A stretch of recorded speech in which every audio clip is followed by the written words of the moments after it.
Hi, it's me again, and with everything that's been going on with the nation's favourite public broadcasting corporation the last couple of weeks, I never got a chance to talk about this. It kind of slipped through the net. I had it bookmarked, and I normally do this every year. Don't know, but yeah, forgot to do it a bit because we were talking about other stuff for a while, weren't we? So I thought we could talk about it now because it is an important one to talk about. And as always, I mean, big numbers, when you throw big salary numbers out there, you can't, like someone like me, I couldn't imagine what it feels like to earn £500,000 a year. I couldn't even imagine what that would feel like. So I think we'll do what we normally do and we'll put it into numbers we can all understand. So we'll have a look at some BBC salary figures, and instead of just saying how much they earn a year, we'll say how many households are required to pay the TV licence to keep these people in business. So I've got the full list here. I'm not going to do the full list because it does go on. God, it does go on a little bit, doesn't it? But we'll start at the top with the BBC's highest earner. And no one's even close to him either. So Gary Lineker is still earning 1.35 million quid a year. He's by far the highest earner at the BBC. And 1.35 million, it's hard to get your head around that number, but it's even harder to get your head around this number. 1.35 million is 8,490.5 households. Think of all the households. That's a small town paying their TV licenses. How many of those people are struggling with their energy bills at the moment? How many of those people are struggling with wondering what to do with the kids on the school holidays because they've got no money at the moment? 8,490.5 television licenses. It is a lot, isn't it? We're going to go through a few more, and there is one on here which I think is fair. You'll give credit where it's due. There's one on here I think is fair. So we'll just whiz through a couple more. Look, Zoe Ball. Zoe Ball earns £980,000. I don't even know what that would work out a month. What your take-home pay a month would be on that. How'd you get your head around that?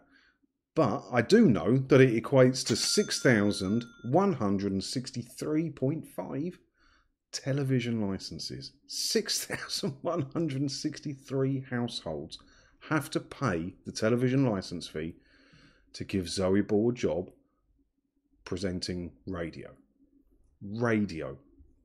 Absolutely crazy. Alan Shearer, he's on here as well. He's quite high up on the earners, So that's two football pundits are two of the highest earning talent at the BBC. So Alan Shearer gets £445,000. That's 2,798 television licenses. And next up, because you're still paying him, he's still getting paid by the BBC, Hugh Edwards. £435,000. And that's 2,735 television licenses. 2,735 households in the UK had to pay that man's wages so that he can give some of the money to a drug addict for adult pictures, allegedly. Who else we got on here? Fiona Bruce. Where's Fiona Bruce? There she is. £395,000, which is 2,484 television licenses. Where's my next one? Nikki Campbell. Nikki Campbell presents Radio 5 live. And if you go on the BBC News channel when his show's on, basically a BBC News channel, they just chuck a webcam in to his radio show now and call that news. So £295,000 is 1,855 television licenses. Jeremy Vine. Not a lot of support for Jeremy Vine on this channel. You're allowed to like who you like. £285,000 a year, which is 1,798. There is a surprising one on here. I scrolled down a bit. I say there's loads on here. This is on the BBC News website. I'll put a link in the description. Go and have a look yourself. But there was one on here that surprised me a bit. Where is he? I can't know. I'm rubbish at this. Louis Theroux. So Louis Theroux apparently earns somewhere between £200,000 and £205,000, which is 1,257 television licenses. But most of Louis Theroux's work is through BBC Studios. All the documentaries that he does are through BBC Studios, so they can sell them around the world. That's why you find Louis Theroux stuff. I don't know if you still do. I haven't looked for a while. On Netflix, but on BBC America and all of this, they love showing Louis Theroux stuff. So you never really know what Louis earns. There's no way on earth Louis only earns 200 grand a year. But when it's BBC Studios, we can't find out. But all he does for the normal part of the BBC, he produces a couple of things and he does a podcast. And for that, he gets £200,000 of TV licence fee payers' money. I did say there was a fair one on here. And I do believe it's a fair one as well. So the boss at the tippy top of the BBC, Tim Davie, he used to earn more than this. He used to work for BBC Studios, and I think his salary was twice what he gets here.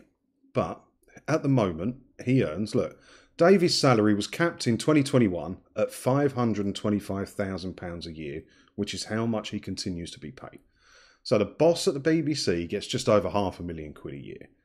And that equates to 3,301 television licenses. Now, I think that's cheap. I don't think Tim Davie does a particularly good job, as you well know. I've said it loads of times on here. I don't think Tim Davie does a particularly good job. I think he's a bit out of his depth. But for the job that he does, that is a low salary. For instance, right, ITV's chief executive, which is sort of the equivalent of what Davie does, I suppose. Look, ITV's chief executive, Dame Carolyn McCall, took home more than £3.5 million last year. You know, and you can't tell me the boss of Channel 4 doesn't get more. Boss of Channel 5 probably gets more, you know. 525,000. Yeah, 525. That's they get. It's not a lot of money. It's not a lot of money for that gig. I don't think he earns his money, granted, but it's not a lot of money for that gig. So I just thought it was interesting to talk about because, in the grand scheme of things, Davie is underpaid. But in the grand scheme of things, even more. How many was it? 8,490.5. A small town is required to pay Gary Lineker to talk about football with his mates. Good for him if he can warrant that kind of salary. Your salary isn't always based on what you're worth. It's what you're worth to the company that goes somewhere else and all of that. But he's all over the shop and he's doing loads of ads. He's doing Next ads now. He's got stuff. He can work for other channels. I don't get it. But good for him. Good for him. I just think it's interesting that a small town is required to pay his salary at the BBC. What do you think about this one? I mean, some of the numbers there are annoying somewhat, right? I mean, we're probably going to save 2,735 television licenses soon because there's a possibility Hugh Edwards won't be coming back, even though I don't believe that. I think he'll be back on the BBC. Zoe Ball, just to present the radio, being the second highest paid earner at the BBC. That's a lot of money, right? It's a lot of money. Louis Theroux, I thought was surprising as well. As I say, there's tons of them. Go and have a look. I'll put the link below. Go and have a look. There are a lot of people, some of which I've never heard of before.